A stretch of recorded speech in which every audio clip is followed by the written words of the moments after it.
Wow guys, today I come to you hat in hand, as in my last video I indulged in some ego and described myself as an armchair general, and I have since gone 0 for 6 versus No Screen.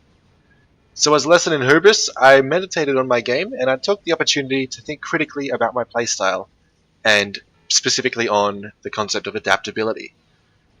What you're seeing right now here is me just on autopilot. It's only against bots, but in most matches against a new player, I've come to rely on using this strategy, this overwhelming force of Tech 1 units. I've developed some bad habits, I can admit that, and today we can discuss sort of ways on how to respond to different sort of forms of strategies.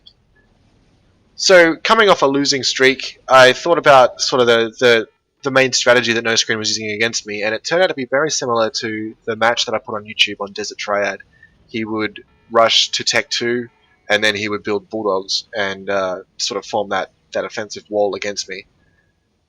My general strategy, particularly on those sort of more arid maps, is to try and gain a lot of the territory ahead of time and try and just hold it off. But in that case, I was overwhelmed by brute force at specific choke points.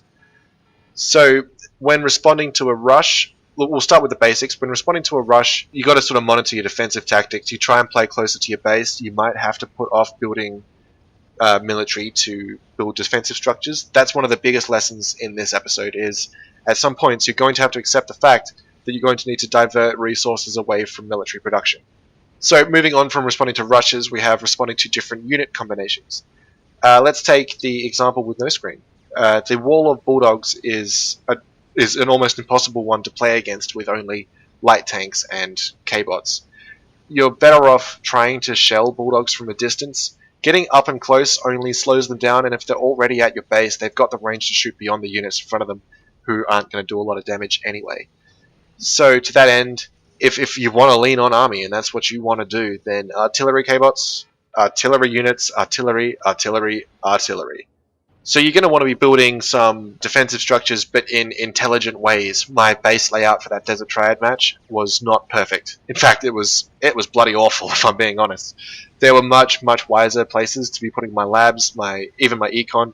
I could have been building Dragon's Teeth in much more intuitive locations, particularly to guard the geothermal plant down the southern end. So you build artillery to guard future locations. There are several ways to take territories in Total Annihilation. You can push them with your army. You can try and extend the front line that way. You can create a no man's land and just shell locations with artillery. Or even sort of more subversive things. You can just distract your opponent while you sneak in and just cause havoc. Remember your priorities in the match and what you're trying to do. You want to play... Well, you don't want to play. We're talking about situations where you're outmatched. There are going to be moments where you might be lost for which direction to go in. You've already got some units, but they're not very effective, and you've only got a few left. You've got to bring them back to base. Be open to the idea of reclaiming even some labs. Reclaim something. Get the metal back if you need it to focus construction on something else. For example, a plasma battery. Even a valuable radar tower, just for a head start on what's about to happen. You have flexibility in the middle game of TA. You don't want to arrive at a place where all the players are in a Cold War standoff scenario. That is not ideal. So there are going to be opportunities for you, and this is the way you frame it in your mind. You've got to think of these as opportunities. If your opponent has rushed you and you've survived, you have an opportunity here to take advantage of their strategy, which might only be a one-prong approach. Because you can't be everywhere at once with flash tanks, even though they're particularly quick. And you can't cover all bases with only a small number of units, even if they are particularly powerful. Not including the crazy units. So you're going to have to suspend military production, and you're going to want to tech up pretty early. This is one of the big faults I've identified in my own game, faults that we're seeing here in this little bot match, is that I'm not teching up. There aren't anywhere near enough advanced tech structures. I'm still sticking with Tech 1 for my economy. The reason that I might do this is because if you have only a few units to rely on that are providing your economy, you risk losing them to targeted attacks.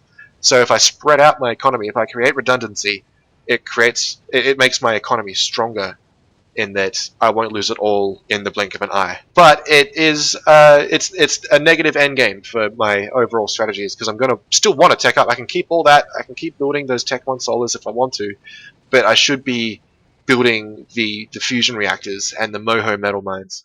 and that type of advanced economy structure as well, so that I have bulk energy and bulk metal to do things with.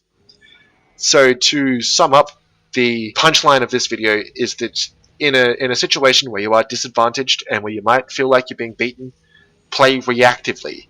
Look at what your enemy is using to attack you with.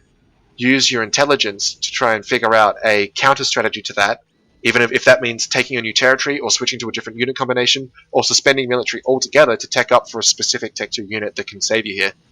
You've got to do that. You've got to be open to doing that and adjusting your situation entirely. So play reactively, but in a way that allows you to be proactive. Thanks for watching, guys. Talk to you soon.